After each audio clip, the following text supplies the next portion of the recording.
নিজের বেলায় আঁটিসাঁটি আর পরের বেলায় দাঁত কবাটি। নিজের স্বামীকে পারল না জেল খাটাতে, ধরে রাখতে, প্রয়োজনীয় ব্যবস্থা নিতে, শাস্তি দিতে। অন্যের স্বামীর বেলায় তখন আমার খোরপোশ দাও, সেই বাড়িতেই থাকবো, থেকে যুদ্ধ করব, তাদের সামনে থেকে যুদ্ধ করব। আবার তুমি খোরপোশ আদায় করে ছাড়বে, ওই বাড়িতেই চোখের সামনে দুটি বউ একসাথে সংসার করবে। এগুলো মানা যায় বা এগুলো সম্ভব? চোখের সামনে যদি একটি বউ সংসার করে আমার স্বামীকে নিয়ে, আমি কখনো পারবো সেই সংসারটা করতে? এগুলো বলা মুখে যতটা সহজ, করা ততটা সহজ নয়। এই কথাই প্রমাণ করে দিল ফিপাশা। ফিমুল স্কুল থেকে এলে তার শাশুড়ি তাকে লুচি ভেজে খাওয়াতে গেলে তখন বলে, আমি একা খাবো না, তুমি যদি খাও, তোমার ছেলে যদি খায় তবেই খাবো।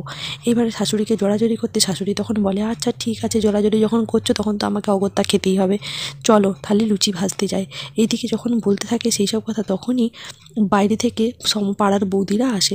পাড়ার বৌদিরা এসে এই ফিমুলকে জিজ্ঞাসা করে প্রথম দিনের স্কুল কেমন হলো, অভিজ্ঞতা কেমন। তাছাড়া আর একটা কথা তারা বলতে এসেছে, সেইটা হচ্ছে ফিপাশা বৌদি নাকি কেসটি তুলে নিয়েছে, কেসটি উইথড্রল করে নিয়েছে। এসিপি স্যার কিন্তু বারবার কেসটি করার আগে বলেছিল যে কেসটা উইথড্রল করা চলবে না, কারণ এইসব মেয়েরা প্রথমে কেস করতে আসে, তারপরে কেসটি যখন কোর্টে ওঠার সময় হয় তখনই উইথড্রল করে নেয়। ফিমুলরা সবাই মিলে জিজ্ঞাসা করতে থাকে, কেন এরকম করলে দিদি? তখনই বলে, ওই বাচ্চাটার মুখের দিকে তাকিয়ে আর ওই মেয়েটির মুখের দিকে তাকিয়ে থাকতে পারলাম না। ওই মেয়েটির তো কোনো দোষ নেই বল। আর একটা জিনিস জানিস তো, যাকে মন থেকে ভালোবাসা যায় না তাকে নিয়ে সংসার না করাই ভালো। ও যখন আমাকে ভালো নাই বাসে, তখন ও যাকে ভালোবাসে তাদেরকে নিয়েই থাক। আর ওই বাচ্চা মেয়েটা আমার জন্য সাফার করবে, আমাকে দুবেলা এসে বলে আমার বাবাকে ছাড়িয়ে এনে দাও, আমার বাবাকে ছাড়িয়ে এনে দেয়। তাই এই সব সিদ্ধান্তে নিতে বাধ্য হয়েছি। এইদিকে তখন বলে, তুমি এই কী করলে? ওই বাড়ি থেকে ছেড়ে দিয়ে চলে আসবে? তোমার কি নিজের কোনো অধিকার বা নিজের কোনো কিচ্ছু তুমি করলে না?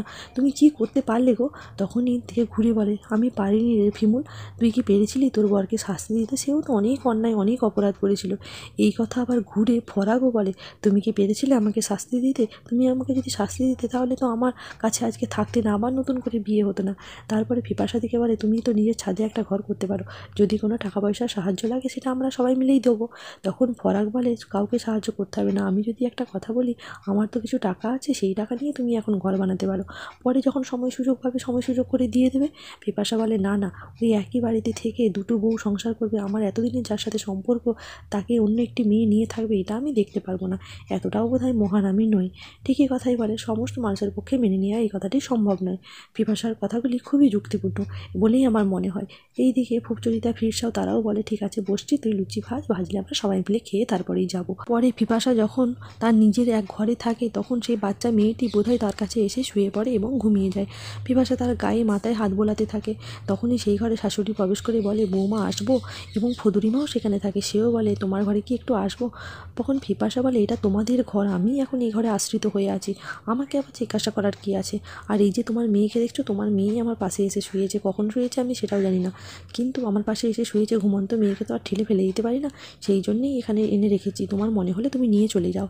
এইবার ফদুরিমা বলে, দেখো আমি সেই জন্যে আসিনি, তাহলে কী জন্য এসে? তুমি কি আমাকে ধন্যবাদ দিতে এসেছো তোমার স্বামীকে ছাড়িয়েছি বলে?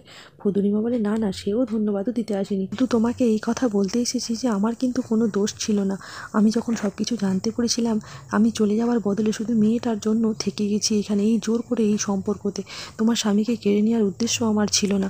আর তাছাড়া আমি কি করব বলো, আমার তো কিছু করার নেই, তুমি আমাকে ক্ষমা করে দাও। ফিপাশা বলে, তোমার সাথে আমার কোনো সম্পর্কও নেই, অতএব ক্ষমারও কোনো গল্পই নেই। শাশুড়িও বলে, বৌমা তোমার উপর আমরা অন্যায় করেছি, যেই কথাগুলো বলেছি সেই কথাগুলো হয়তো বলা উচিত থাকেনি, কিন্তু কি করব বলো, আমার যে ছেলে তো দোষ করেছে, তবু ভাবলাম যদি সংসারটা জোড়া লেগে যায়। এইদিকে তার স্বামী তখন এসে বলে, আমার তো তোমার কাছে ক্ষমা চাওয়ার মুখই নেই, তবে আমি একটা কথা জানি, জানো, মন থেকে যতই তোমার সাথে আমি অন্যায় করি, তুমি তো সেই রকম ধরনের মেয়ে নও। আমার যদি কোনো দিন কোনো বিপদ হয়, সবার আগে যে পাশে এসে দাঁড়াবে সে হলো আমার ফিপাশা।